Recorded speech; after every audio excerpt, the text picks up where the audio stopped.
noches, comienza un nuevo programa de Cuestiones y Contrapunto.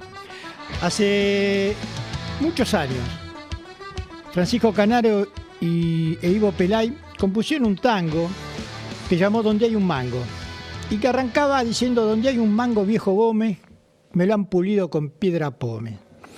Este tango se hizo hace 90 años, en la década del 30, década que pasó a la historia como la década infame. ¿Por qué década infame? Porque a principios de 1930 derrocan a Hipólito Yrigoyen. Primer golpe militar contra un presidente constitucional. Así arrancaba la década infame. Y otro hecho es que posteriormente hubo elecciones, pero las elecciones eran fraudulentas. Eran elecciones donde no podía competir el radicalismo en su conjunto. Competía un sector del radicalismo, el llamado colaboracionista. Ahí estaban precisamente los conservadores y los colaboracionistas. Ellos llamaban antipersonalistas. Seguían a Marcelo T. Alvear, en contra de la mayoría radical que estaba con don Hipólito Yrigoyen. Y el año 1933, el 1 de mayo, se firma el famoso Pacto Roca-Rusinam. Un pacto entre el vicepresidente de la Argentina, Julito Roca, le decían Julito porque era hijo de Julio Argentino Roca, aquel que había sido 2 veces presidente de la Nación, y Rusinam. ¿En qué consistía este pacto? Básicamente que Inglaterra se comprometía a comprar 390.000 toneladas de carne por año a la Argentina, pero los frigoríficos tenían que ser los frigoríficos ingleses. Y si Argentina tenía que pagar alguna deuda a la banca inglesa, se iban a cobrar de ahí. Y Argentina, a su vez, iba a comprar todo el carbón en Inglaterra, y este carbón no iba a pagar ningún impuesto aduanero. Ese era el eje del pacto Roca-Rusinam. Julito Argentino Roca, el firmante, muy contento y exultante, decía que la Argentina era la joya más preciada de la corona británica. Hay que ser cipayo para pensar eso. Hay que ser cipayo para pensar que tu país es la joya más preciada de otro país. Y don Arturo Jaureche lo llamó el Estatuto Legal del Coloniaje. En esa década infame, por supuesto, el pueblo la pasaba mal. Había hambre. Yo voy a ser autorreferencial en una historia familiar. Mi abuelo, cuando recordaba la década del 30, era repartidor de pan de la Ítalo y decía que la gente no tenía ni los 2 guitas que valía el kilo de pan para poder comer. ¿Y cómo no le iba a dejar el pan yo si eran clientes de toda una vida? Bueno, mi abuelo se fundió, obviamente, porque le dejaba el pan al fiado y no se lo pudieron pagar. Después fue lechero, después se pudo reconstruir, pero 30 años después seguía recordando él esa década infame, que es la década anterior al peronismo. Y en ese año 33, no es casualidad precisamente que Francisco Canaro y Ivo Pelay compongan el tango Donde hay un mango. Hoy, 90 años después, se acaba de firmar el RIGI, el nuevo Estatuto del Coloniaje, como aquel pacto Roca-Rusinam. Beneficio para pocos, perjuicio para la gran mayoría. Hoy, como hace 90 años atrás, seguimos preguntando dónde hay un mango, viejo Gómez. Los comercios cerrándose, las empresas cerrándose, la economía estancada. Más que estancada, desquiciada, diría yo. Y no podía ser de otra manera nuestra economía, porque con un presidente desquiciado tenemos una economía desquiciada, en un pueblo que está desquiciado. ¿A dónde va a conducir esto? Y creo que a nada nuevo, a nada bueno, a nada bueno. Cada vez estamos un poquito peor. Cada vez estamos un poquito peor. E incluso aquellos que festejaban la llegada de Milei, el mundo financiero, el mundo económico, también le ha soltado la mano. También le ha soltado la mano. Y hoy vemos esta corrida, esta pequeña corrida de dólares. Todo el mundo está enloquecido. Aquel que tiene un peso, 10 dólares, 20 dólares, para vender, para comprar, es increíble. La Argentina hace años que culturalmente nos cambiaron el chip. Antes de la última, mirá lo que me voy a referir, antes del 76, en la Argentina el que tenía un torno quería tener 2 tornos. Y el que tenía 4 quería tener 8. Después le dijeron, no tenés que tener 2 tornos o 8, tenés que venderlo, poner la plata en el banco y la guita financiera. Y una sociedad de producción pasó a transformarla en una sociedad especulativa. El famoso DM2. Y esa sociedad de pleno trabajo, porque no nos olvidemos, a Perón lo derrotan en el 55, pero pervive a él el Estado que había creado. Al punto tal que en la década del 60 el trabajador argentino ganaba muy bien, se iba de un trabajo porque conseguía un trabajo mejor, y había pleno trabajo. El problema de la década del 60 era que querían votar a Perón y no lo dejaban. Y ese era el problema que tenían los trabajadores en Argentina. No existía generaciones, familia con generaciones sin saber lo que es trabajar. No existía. Este es el problema. Tenemos que volver, Perón decía que gobernar era crear fuentes de trabajo. Tenemos que volver entonces a un gobierno cuya preocupación precisamente sea crear fuentes de trabajo. Que los argentinos trabajemos. Porque está bien decir que por lo menos hay que producir lo que se consume. Pero ¿dónde está ese trabajo? ¿A dónde está ese trabajo? Entonces hay que crear trabajo. Ese tiene que ser el plan del próximo gobierno. Porque este gobierno ya fue. Lamentablemente ya fue. Esto es lo que estamos viendo. No sé cuánto puede pervivir. Pero a este camino mucho no hay. Bueno, hay que hacer eso. Y la oposición, lo que tiene que hacer también, es dentro del Congreso, crear las leyes para llevar a esa Argentina productiva.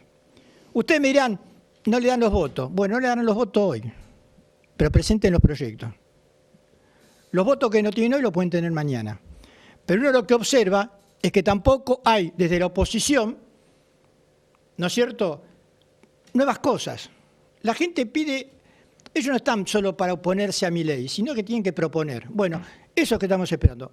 Las propuestas de la oposición, que cada uno haga la suya, después el pueblo en su conjunto verá a quién le cree y a quién va a votar. ¿Cómo te va, Flavia? Hola, buenas noches. Le recordamos a nuestra audiencia las vías de comunicación para contactarnos con nosotros, para dejarnos sus mensajes o incluso también para dejarle los mensajes a las y los invitados. Nos pueden escribir a nuestro WhatsApp al 156-517-6612. Recuerden que estamos en vivo, así que por favor no nos llamen y nos manden audios, solamente por escrito, o bien a nuestra red de Instagram @cuestiones.tv. Sí, bueno, fui anotando varias cosas de lo que venías diciendo y yo creo que el peronismo perdió las elecciones cuando dejó precisamente de discutir las cuestiones que hacen a lo que es el trabajo.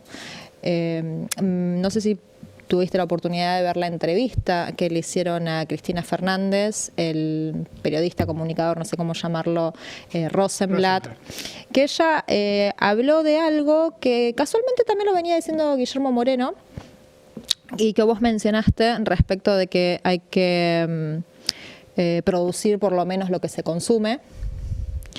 Y ella habló por primera vez de esta cuestión del trabajo y de los planes sociales, ¿no?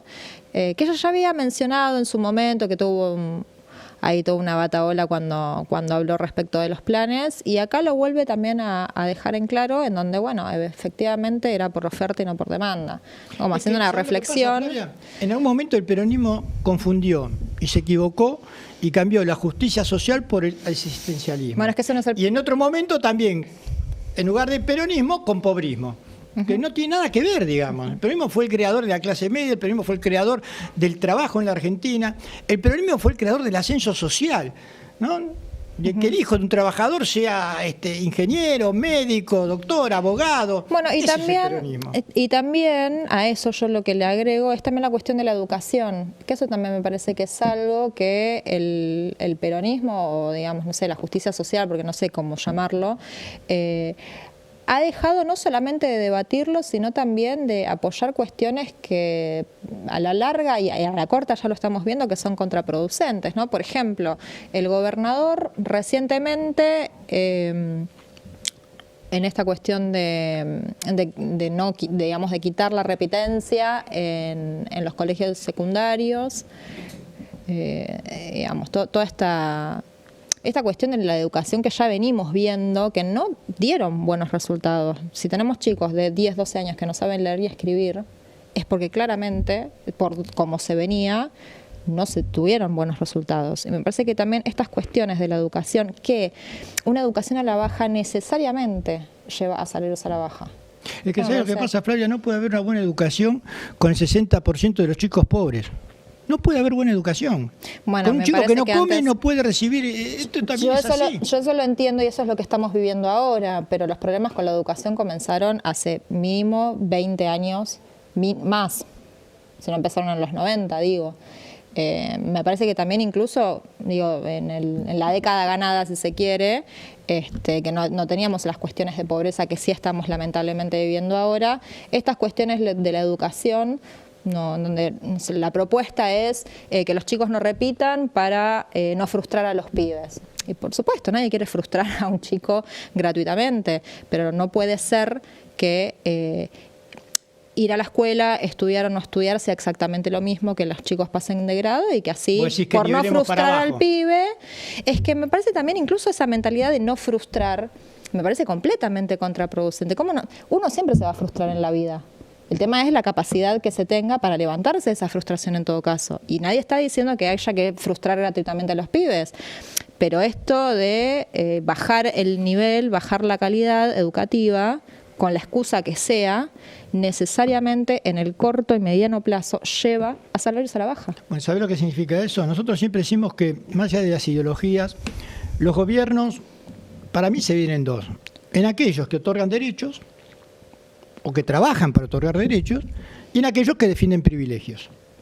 Ahora bien, los derechos vienen con obligaciones. Si los derechos no vienen con obligaciones, también nos estamos equivocando.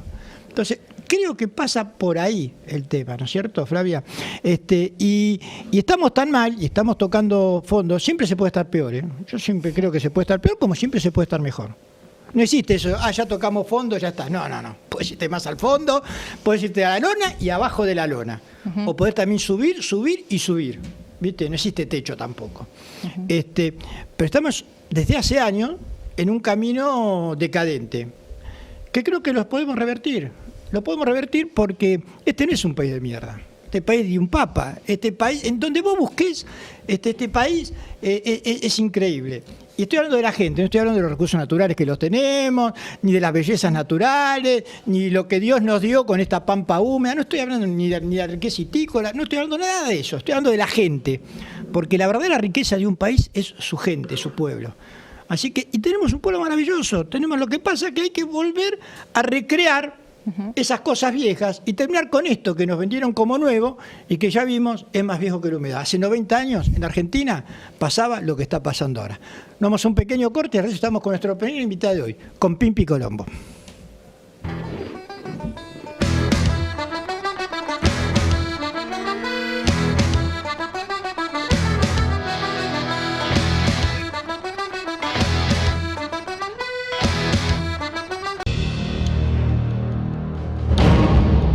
Avanzan las obras de asfalto reticulado en Merlo Norte. en la calle Caminito, entre Sullivan y Courier. Gobierno del Pueblo de Merlo. Gustavo Menéndez, Intendente.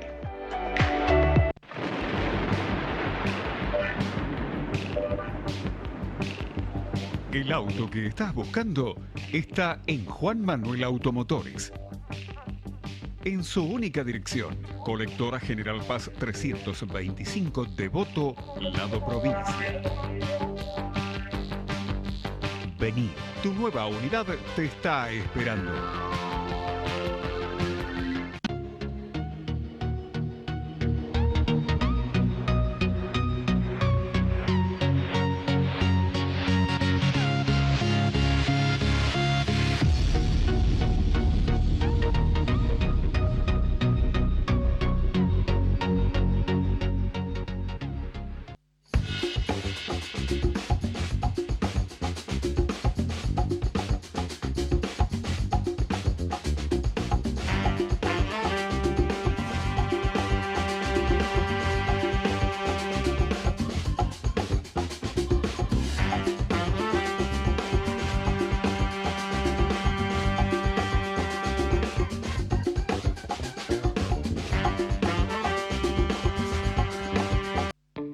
Seguinos en nuestras redes sociales y entérate de todas las actividades legislativas. Honorable Cámara de Diputados de la Provincia de Buenos Aires. En Pilar contamos con Mimuni, nuestra herramienta digital de atención ciudadana para solicitar turnos, realizar trámites y gestionar reclamos de manera ágil y cercana. Descargate la app o chatea con nosotros por WhatsApp a través de 11 52 38 68 64. Las 24 horas del día. También podés acercarte a cualquiera de nuestros puntos Muni de lunes a viernes de 8 a 18 horas y los sábados de 9 a 15 horas. En Pilar seguimos acercando el Estado a todos y todas las pilarenses. Pilar presente con futuro. En Morón, 40.000 vecinos y vecinas ya están conectados al centro de monitoreo a través de su celular. Súmate a Ojos en Alerta al 11 55 85 000 y descarga Morón Alerta desde Play Store. Municipio de Morón, corazón del oeste.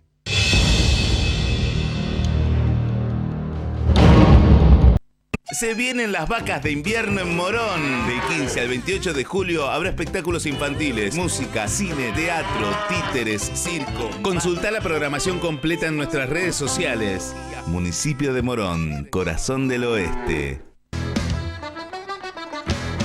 Aquí en Cuestiones y Contrapuntos y estamos con nuestra primera invitada de hoy, con Pimpi Colombo. Gracias por estar acá, Pimpi. Gracias a ustedes. Qué gusto escucharte, Carlos.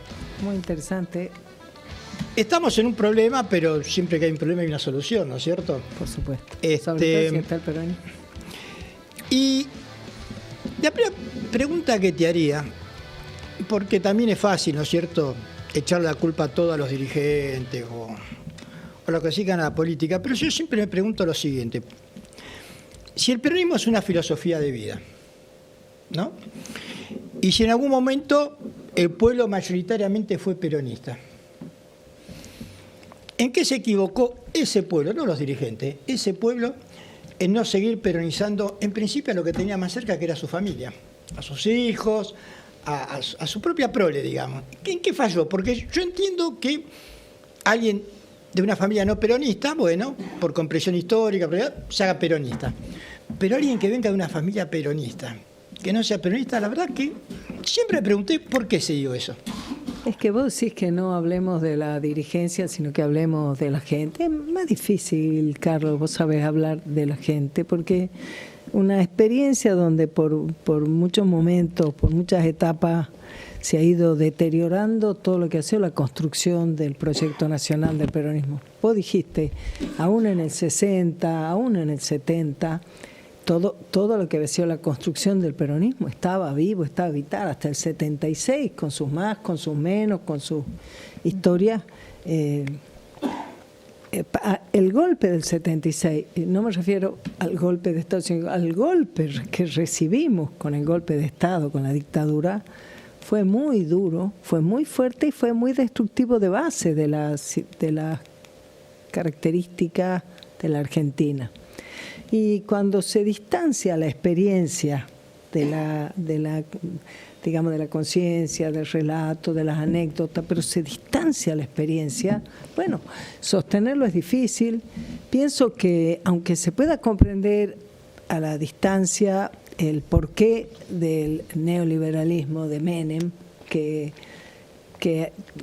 a veces uno más bien piensa que supo acomodarse a la ola más que y sobreactuar su cuestión ideológica, pero bueno, también empezó también a desfigurarse cuál es la imagen del peronismo. Las propias divisiones previas al golpe que se llevaron a la presidenta María Estela Martínez de Perón, lo que cuesta aún hoy que su nombre tenga la reivindicación que se merece, su reconocimiento. Bueno, para mí como que se ha ido separando eso. Y tuvimos un oasis importante en la década ganada, y nosotros con Moreno nos gusta decir la década ganada, y pensamos del 2002 al 2012, 2013. Nos llamamos década ganada todo el gobierno de Néstor y de Cristina. Nosotros vemos que cuando se había pasado esa primera etapa de recuperación sobre la base de estimular el consumo, o sea, de volver a incluir en el derecho a tener posibilidad de tener trabajo, tener un ingreso digno, poder mandar chicos a la escuela, a danza, al fútbol, a inglés, a lo que sea. Pero cuando eso ya había saturado lo que había y hacía falta cambiar el enfoque para ir sobre la inversión, porque necesitábamos producir más para mantener esas condiciones, y no hubo esa voluntad mayoritaria dentro del gobierno de Cristina, 2012, 2013, y ya estaba así como, yo me lo imagino así como rasposo. Raspando. Ya, ¿visto? Claro, como que ya no fluye, y va apoderándose a nombre del peronismo una mirada que no tiene que ver con el peronismo, que se deja arrastrar. Mira, curiosamente, el peronismo es quien estructuró la tercera posición, una mirada original para darle a los pueblos la esperanza de que no necesitabas tener ni la explotación del hombre por el Estado, ni la explotación del hombre por el hombre, sino la posibilidad que en armonía del trabajo y las empresas, con un Estado que asegurara esa armonía, por supuesto. Entonces te empieza a pirar para allá, traer para acá, que lo armonizara, pero donde se promueve que fluyan de una manera vital las fuerzas que están en la sociedad, en las organizaciones libres del pueblo, también en las empresas, en los sindicatos, en todos lados, con un Estado que genera las condiciones, como decía hace un rato, para que pueda el mundo de lo privado desarrollarse y generar esas condiciones.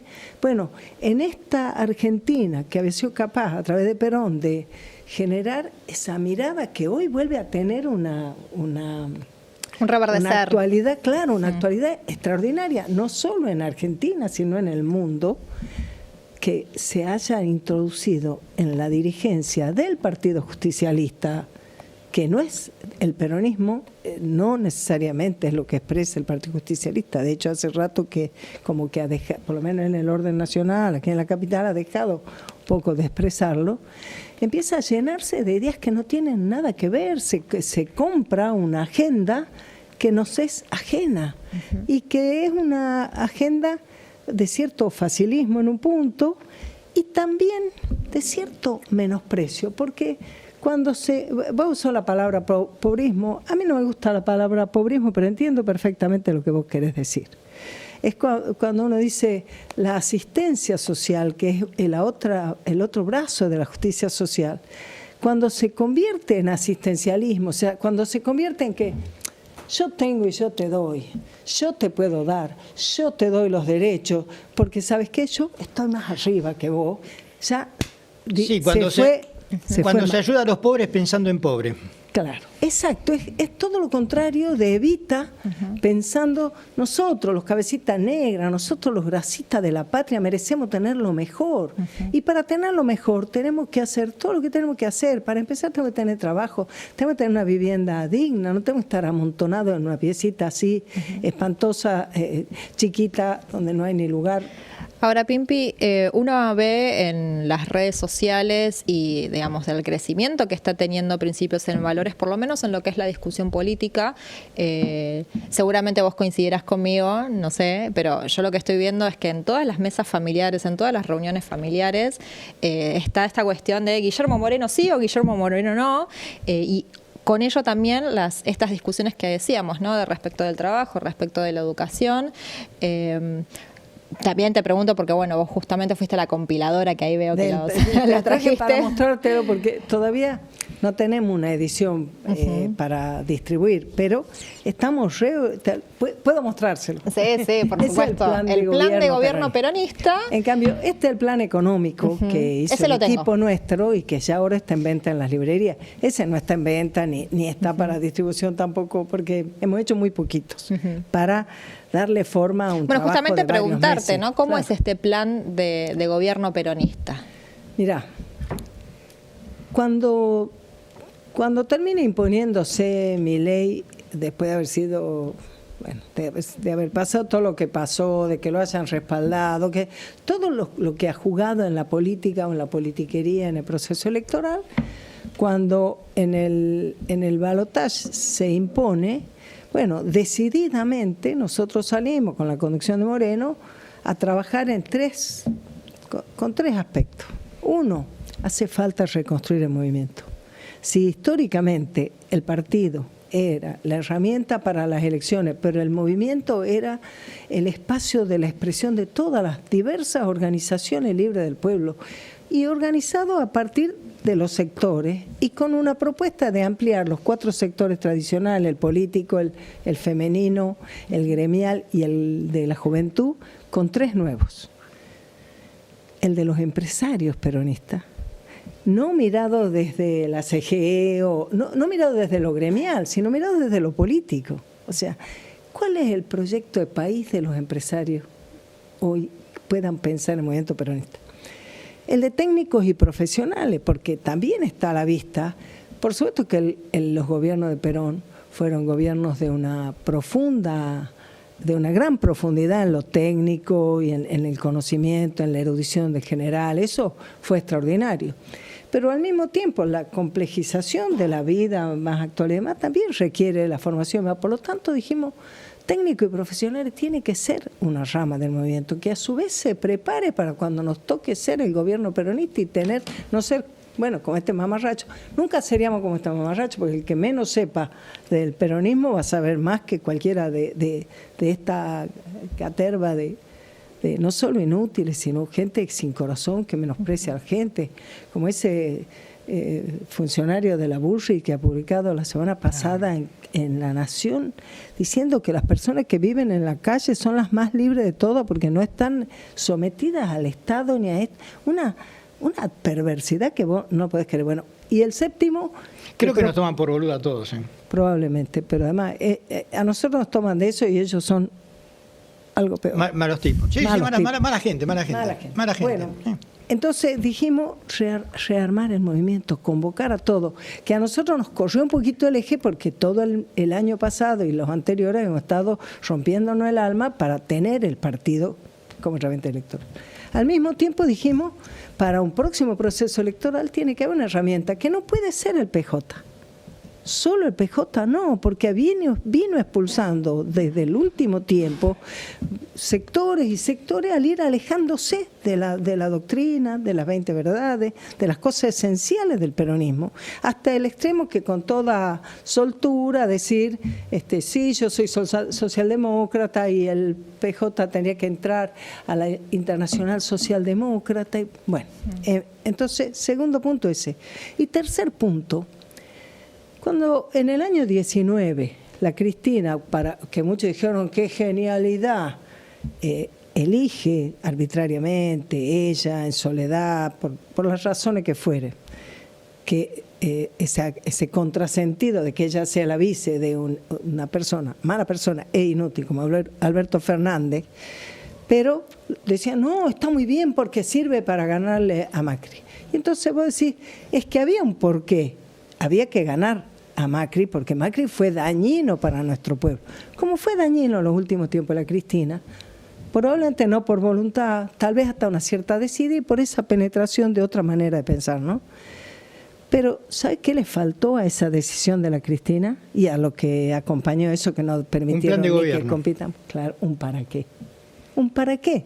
¿Vos para qué querías ganar si no hubiera sido ganar para que tu pueblo viva mejor, ahora, para que haya trabajo? Pimpi, ¿por qué crees que el año pasado hubo elecciones y Guillermo no pudo concitar la adhesión mayoritaria, a punto tal que ni siquiera pudo pasar las pasos, y sin embargo, a poco de andar en estos meses, ¿no es cierto?, se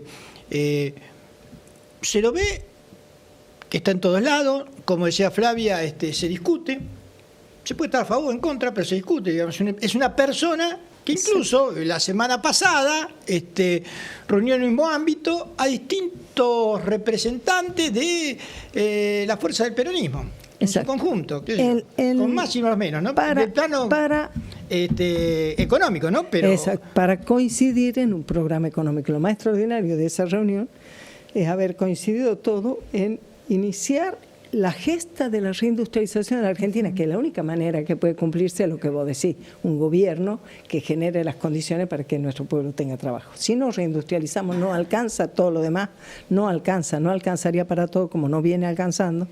Entonces, esa fue una movida desde el punto de vista político extraordinaria porque generó la posibilidad de la unión de distintos sectores importantes dentro del peronismo, dejando un poco sin ponerles la exigencia de ser parte a los que tienen una responsabilidad de gestión. Por razones obvias. Claro, porque los gobernadores, los intendentes, la propia CGT, ellos necesitan una interlocución con el gobierno, cualquiera sea el gobierno. Y eso, si uno no es capaz de respetar eso, también te estás corriendo del lugar que tenés que estar. En cambio, de esta manera, se acercaron, se encontraron, y desde ya que una cosa muy importante para que eso haya ocurrido es esa voluntad y esa perseverancia que del año 2015, 10 de diciembre, estuvo Moreno, que empezó diciendo: no es Macri, es Blanco Villegas, no es un Tano Pícaro, es un hijo directo de la oligarquía. Por eso la primera medida fue sacarle la comida a la boca a la gente. Y es el tipo que no le aflojó nunca, porque no está pensando: ay, ¿qué cargo me toca el año que viene? Ay, ¿qué lugar voy a tener en la lista? Ay, ¿dónde voy a ir? Sino, ¿cómo nosotros aseguramos que no arrastren al peronismo en su fracaso? Que, ojo, mucho que costó. Y vos decís, ¿cómo se explica? Bueno, nuestra propuesta no alcanzó a poder expresar la bronca, el desasosiego, la desesperanza. La expresó Milei. Y eso nos achicó el lugar a nosotros. Porque no es que a Milei lo votaron todos los gorilas, ni todos los... Hablemos del 30 que votó a Milei, no hablemos del 56 que juntó después. No hay un 56% de gorilas en Argentina. Desde ya que no. Pero ni siquiera... el primer 30, Carlos, que lo votó, no es que todos son gorilas. No, tampoco. Votaron con tanto hecho... tanto hartazgo. No, de hecho, hoy Milei conserva más los votos prestados de Cambiemos que los propios de ese 30% original. Seguramente. Hoy es así. Bueno, de hecho, una de las cosas que más me divierte a mí desde lo personal ver de Guillermo Moreno es cuando lo llevan a las entrevistas, programas de radio, de televisión, lo que sea, y ponen en el piso a alguna persona que haya votado a Milei, y está este juego de Moreno te lo convierte en peronista en 5 minutos, y sucede, digamos. Pueden decir que está todo armado, bueno, sí, bien podría ser, pero yo lo que veo es que eso efectivamente sucede. Yo creo que también el tema de principios y valores, que mucha gente, incluso desde antes de diciembre del año pasado, desde el 2021 más o menos lo que yo vengo advirtiendo, sí gente que te plantea como, bueno, sí, yo coincido con esto que dices, sí, pero no lo vota, o no lo ha votado hasta ahora, ¿no? O no se quería correr del paragüita de, era un gobierno con el PJ adentro, y entonces, y en la provincia está adentro, en fin. Y se comprende, nosotros no tenemos ninguna estructura para estar en esa disputa, pero también creo que la explosión es la continuidad, la coherencia, la extraordinaria voluntad política de Guillermo, la claridad que tiene. su mirada de lo que ocurre en el mundo. Yo me acuerdo cuando ganó Trump las elecciones, en Argentina, Cristina Fernández Kirchner y Macri, los dos hacían barra por la Hillary Clinton.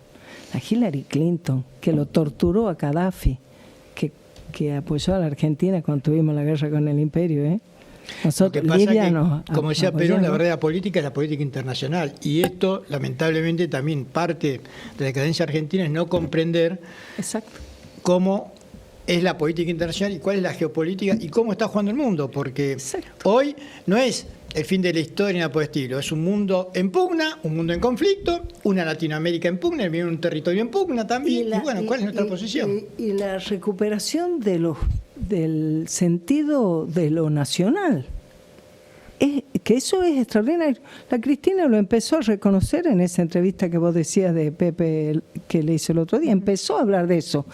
Pero tanto el gobierno que ellos integraron con Alberto, como hace Milei ahora, tomaron la política internacional como club de amigos, de socios, llamémosle ideológico por ponerle algún nombre. Vos te acordarás cuando Alberto Fernández estaba por asumir, se reunía con todos los perdedores de la región. Todo él era amigo de todos los partidos que... Yo decía, pero hermano, vos vas a ser presidente de la Argentina.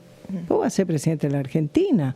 Vos tenés que vincular, no tenés que quererlo, no tenés que ser amigo, pero vos tenés que representar a tu país en la relación con los demás. Y vos tenés que construir la soberanía de la Argentina comprendiendo qué es lo que pasa en el mundo. Vos no podés creer que porque los chinos hicieron una revolución hace 70 años, entonces que sí, o creer que los rusos son comunistas ahora. No podés pensar esas pavadas. Eso, bueno, dejale, un chico que tenga 14 años y crea que eso... Pero vos sos presidente de la Argentina. Y eso fue un desastre. Esa mirada, y bueno, ni hablemos de ¿no? El eje del peronismo siempre fue la libre determinación de los pueblos y una mirada, digamos, mundial desde ese punto de vista. Claro. O sea, porque el problema, digamos, Perón, en los 10 años del peronismo, ¿no? La Argentina, una Argentina grande, con una flota mercante importante, junto con el trigo también exportaba ideología, pero esto es, digamos, lo que algunos lo molestó y que lo comprendían a tal punto que Winston Churchill llegó a decir que el día más feliz de su vida no fue cuando ganó la Segunda Guerra Mundial, sino cuando derrocaron a Perón. O sea, tenían comprensión de quién era el enemigo. Perfectamente, porque vos lo que estabas exportando es una esperanza para el mundo. Has visto que nosotros siempre recordamos que en la canción Evita Capitana, la canción dice, para todos los pueblos del mundo una revolución de amor y paz. Y eso es lo que es el peronismo. Es una revolución que hoy está inconclusa, pero que hoy tiene una gran esperanza. Y un responsable muy importante desde ya es Guillermo. Pero solamente cuando se están alineando los planetas y se empieza a producir ese acuerdo. Y creo que la otra inteligencia ocurrió en este momento cuando se veía que por el lado de ordenar la política no podía venir la cosa. Pero si vos ordenás y vamos todos por la gesta de reindustrializar la Argentina, hay una esperanza para nuestro pueblo. Un punto focalizador, ¿no? Por último, Pimpi, bueno, han logrado un ámbito por lo menos donde estén distintos sectores del peronismo. ¿Cómo continúa esto? Esta semana todos los que han participado van a acercar sus comentarios sobre el documento base que ahí leyeron, discutieron y que tuvo ese amplio consenso, que la síntesis es esta que te acabo de decir. La gesta es reindustrializar la Argentina. Eso implica muchas cosas. Implica cómo se resuelve el pago de la deuda, implica que la administración tiene que ser una sana administración, como decía Néstor, no gastar más que lo que recauda y no comprar más que lo que vende, porque no te van a alcanzar los dólares y entonces te entras a meter en deuda y ya. Bueno, en este momento cada uno de esos compañeros, de los economistas que han participado, estarán haciendo su aporte, se van a juntar, lo van a pulir y se estima que la semana que viene van a tener un documento que es la propuesta del peronismo en materia económica, para llevarle a la CGT, para llevarle a las cámaras empresarias, para llevarle a las empresas que son que tienen peso en las decisiones de la Argentina, que como también vos bien has dicho hace un rato, acá no solo están las pymes, no solo las personas que viven en la calle, que han fallecido personas en situación de calle por este frío espantoso, pero también las empresas grandes, lo que pasa con Asindar, en fin, este desbarajuste, entonces ir a todos esos sectores y también ir al Fondo Monetario. Es decir, el peronismo tiene una esperanza, porque ¿sabes qué? algunos expresan como una cierta impotencia frente al desastre de gobierno de Milei. Pero nuestro pueblo no merece que la dirigencia sea, ay no, están enojados y reniegan. No, tiene una responsabilidad, porque es obvio que la historia aborrece el vacío. Y si vos tuvieras a la gente en la calle y no hubiera un ¿para qué? ¿Qué pasaría aparte de que los muertos los pondríamos nosotros? Entonces, una cosa es que a la izquierda le interese el quilombo, eso es lo suyo, pero no es lo del peronismo. No es que el peronismo siempre ganó la calle. Yo diría, el peronismo siempre ganó en la calle, más que ganó la calle. La calle se gana cuando hace falta. Fíjate la movilización extraordinaria el 24 de enero con la CGT organizada, ningún quilombo, nada, porque había un ¿para qué? Y un quiénes lo organizaban. Es que en realidad, y lo mismo cuando fue la de la pero educación. que en realidad las movilizaciones nunca son. El problema de las movilizaciones son cuando te lo infiltran, vienen los amigos que siempre los conocemos, claro, y provocan.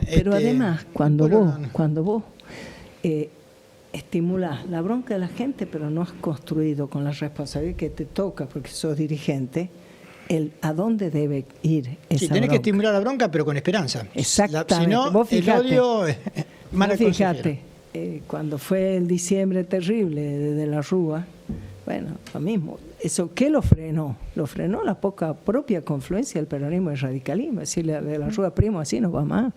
Pues no hay derecho.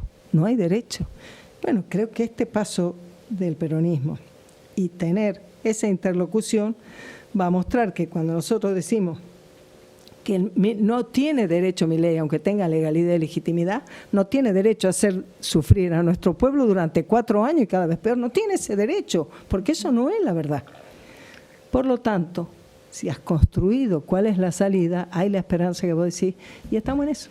Así que, como los días más felices fueron, son y serán peronistas. Te vamos a seguir invitando. Ese lo tengo, ese me lo compré en la Rural. Yo también, me lo compré de nuevo, lo compro todo el tiempo. Y este es un esfuerzo colectivo precioso de muchísimos compañeros, que a mí solamente me ha tocado más o menos darle una cosa de emparejarlo, de coordinar, pero ¿sabes qué? Acá también hay mucha esperanza. El peronismo en el gobierno sabe lo que hay que hacer. Te vamos a seguir invitando, Pimpi. Bueno, y última cosa, educación, ¿sabes qué? Educación un poco en la escuela y mucho en el hacer, mucho con el trabajo. Gracias por haber venido. Gracias a usted. No, gracias por haber venido, Pimpi. Bueno, vamos a un corte y ya continuamos con más cuestiones y contrapunto.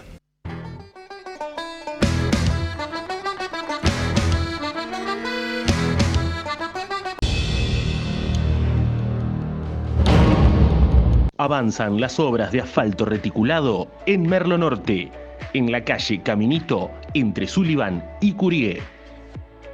Gobierno del Pueblo de Merlo. Gustavo Menéndez, Intendente.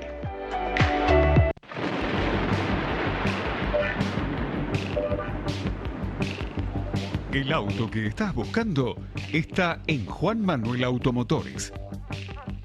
En su única dirección, Colectora General Paz 325, Devoto, Lado Provincia. Vení, tu nueva unidad te está esperando.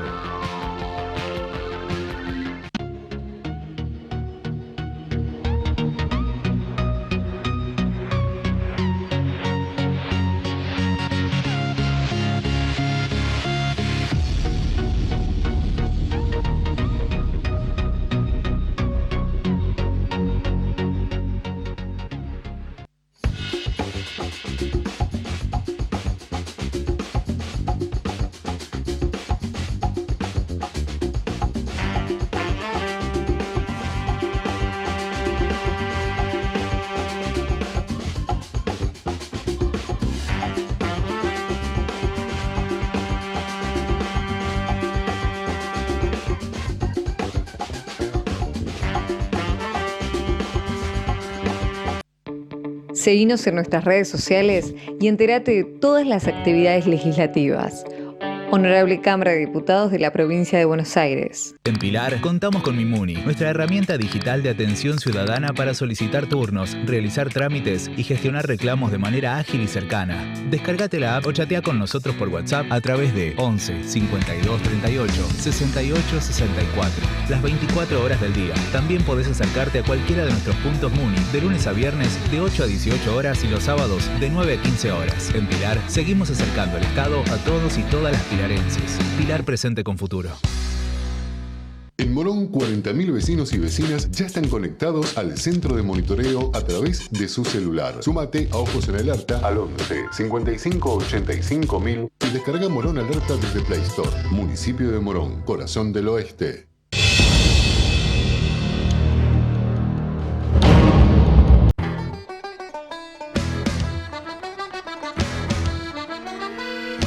Y continuamos aquí en Cuestiones y Contrapuntos, y antes de ir a nuestro segundo invitado de hoy, un consejo. Así es, una recomendación. Una recomendación de Flavia. Porque llegó el momento de la moda y con ello recomendamos a Nazaria. Porque si buscas los mejores zapatos, no lo dudes. Nazaria, diseños y modelos únicos. Variedad para todos los gustos, estilos y distinción.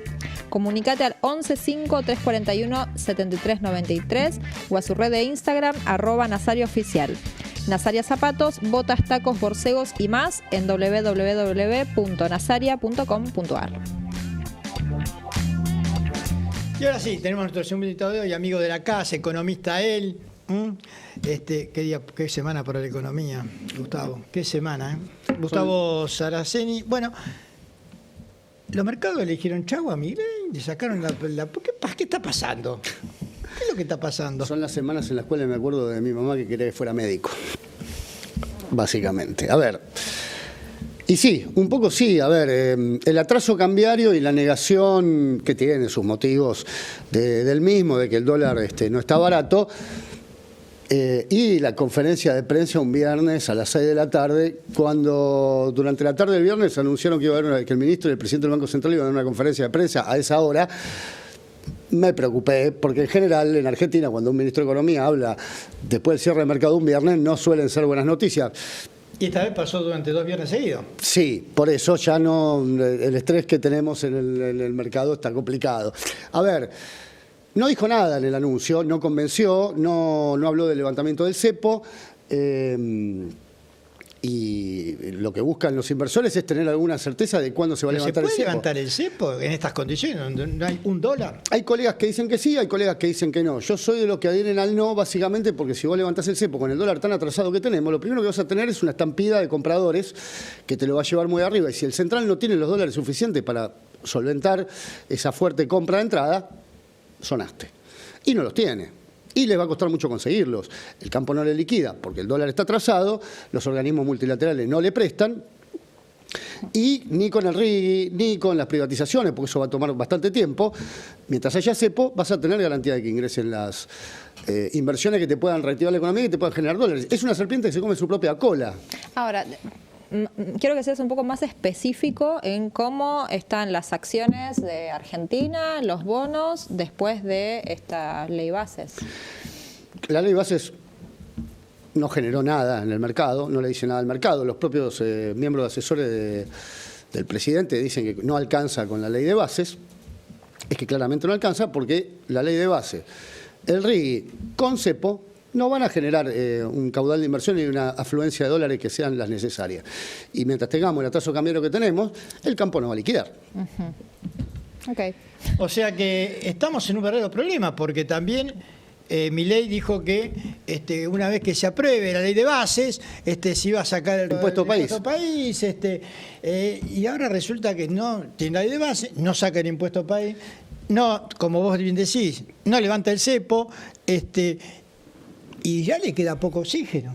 Mirá, ayer en los mercados que tuvimos una suba bastante fuerte y suba el dólar, básicamente es porque los inversores están sacando encima los pesos por desconfianza.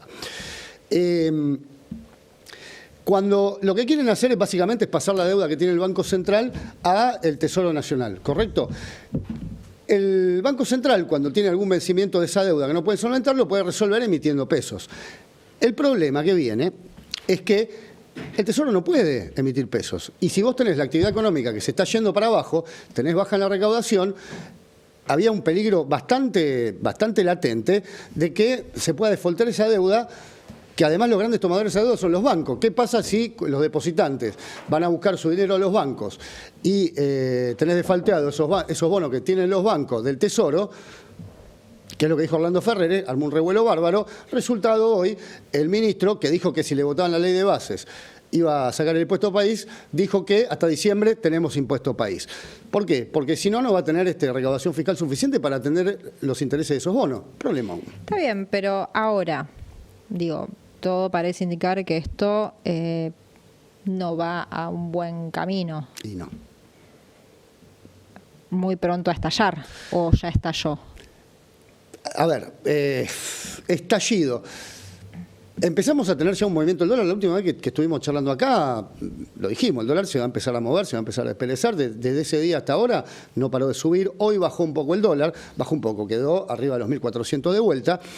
Y en la medida en que no puedan generar reactivación económica, cosa que parece que no van a hacer, porque de hecho parte del plan de Caputo es seguir sosteniendo la recesión. ¿Cuánto va a durar la paciencia de la opinión pública? Pero hay superávit.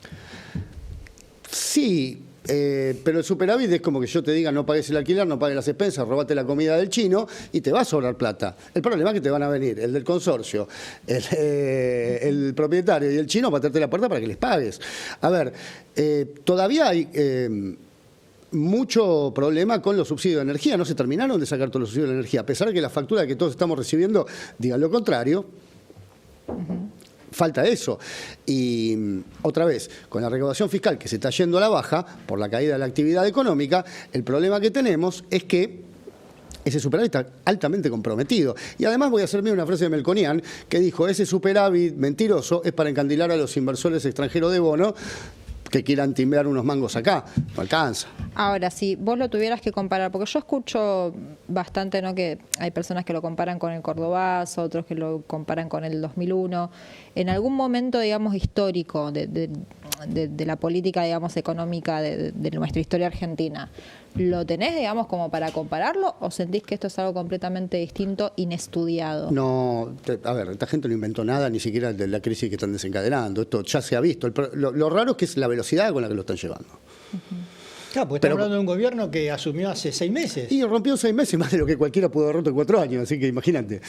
Algo que ya estaba igual, ¿no? Es cierto, Massa dejó un petardo con la mecha prendida, pero lejos de empezar a solucionarlo, lo están empiojando más. Perdón, voy a hablar en criollo, lo están empiojando cada vez más.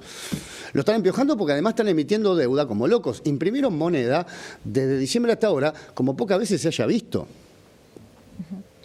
Y todos esos pesos, pero con la tasa de interés negativa... ¿No había que fusilar a los que emitían moneda? Deberían, y además subieron impuestos. O sea, todo lo contrario de lo que dijeron que iban a hacer. Menos mal que el ajuste lo está pagando la casta y no la gente. Por supuesto. Menos por supuesto. Mal. Estos jubilados de rachones que tenemos generados fiscales. Son ricos, dijo eso, que los jubilados en Argentina son el 15%. Por supuesto, y como dijo la canciller, le queda poca cuerda. ¿Te das cuenta del nivel de ridiculez del discurso y de la falta de empatía, además, ¿no? A ver, es rarísimo todo. Y la situación... Ayer había, con la suba del dólar, había unas caras de miedo en el gabinete económico. Cada vez que lo cruzaba un periodista, yo vi caras de terror, caras de desconcierto.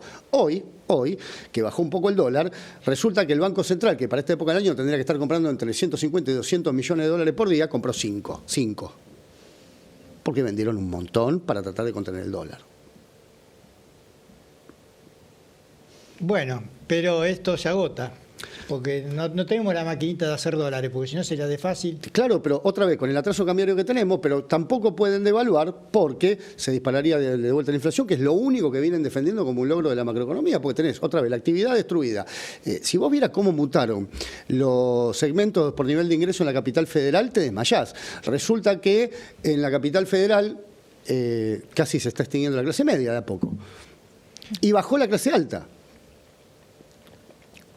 Ese dato no lo tenía. Pasó, la gente más acomodada en la capital federal pasó de un 8% a un 5%. Y la clase media empezó a pasar a ser clase baja en un gran porcentaje, no me lo acuerdo exactamente, pero está fabricando pobres. Al final terminó siendo un zurdo empobrecedor. Qué caro que le sale a la clase media ser antiperonista. ¿Igual es ideológico o...? Mira, hay un fenómeno muy interesante que yo lo venía más o menos, no con la precisión de algunos sociólogos, pero es un fenómeno global y me leí en la expresión local. Voy a tocar de oído, de sociología sé algo, pero no voy a hacerme el sociólogo. Me parece que hay todo un segmento de la sociedad que venía muy enojada con la política tradicional, muy enojada con la falta de respuesta y que en algún punto está dispuesta a pagar para castigar. Y viene un poco por ese lado. Y castigarse. Está dispuesta a pagar con su bolsillo, con su bienestar, eso. Rarísimo. Es un signo de época también, ¿no? Sí, yo creo que la verdad que un presidente que ganó una elección cantando que se venía el estallido hace ruido. Bueno, en eso tenía razón, ¿eh? En eso parece que tiene razón, porque lo anunció, se viene el estallido. Gracias por venir, Gustavo. A ustedes siempre gracias. A ustedes también por permitirnos entrar en sus hogares. Nos vemos la semana próxima, miércoles 22 horas, para más cuestiones y contrapuntos. Han sido ustedes muy amables.